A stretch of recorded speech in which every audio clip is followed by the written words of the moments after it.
லோகக்ஷேமார்த்தம்னா உலகம் நல்லா இருக்கணும்ன்றதுக்காக பண்ணக்கூடியதான் கல்யாணோத்சவம். நம்ம ஆசைப்பட்டு சுவாமிக்கு பண்ணி வைக்கிறோம்.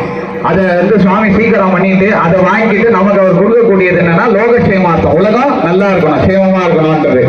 இந்த லோகக்ஷேமார்த்தப்போ இந்த சங்கல்பத்தப்போ உங்களுக்கு என்னென்ன வேண்டுதல்கள் இருக்கோ அதெல்லாம் பெருமாள் கிட்ட கேட்டீங்கன்னா ஏற்கனவே அந்த சுவாமி சொன்ன மாதிரி தான்.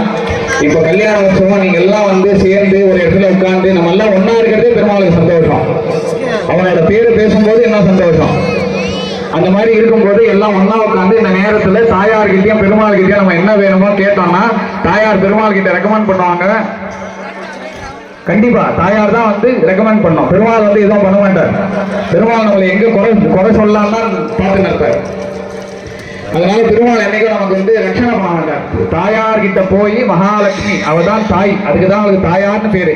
அவகிட்ட போய் நம்ம பேசும்போதுதான் ஒன்னொன்னா நம்ம பண்ணி கேட்பார். அதாவது இதுக்கு ஒரு உதாரணமே இருக்கு. எல்லாம் பெருமாள்கிட்ட ஏதோ குழந்தை தெரியாம மாட்டான் இதெல்லாம் ஒரு தப்பான்னு கேட்பா.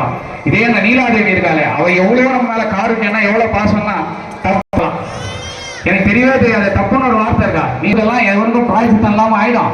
நீ அங்கேயே வைகுந்தத்திலேயே எல்லாம் வந்து அவங்க ஜென்மாவை முடிச்சு மேல வைகுந்தத்துல வந்து உன்னை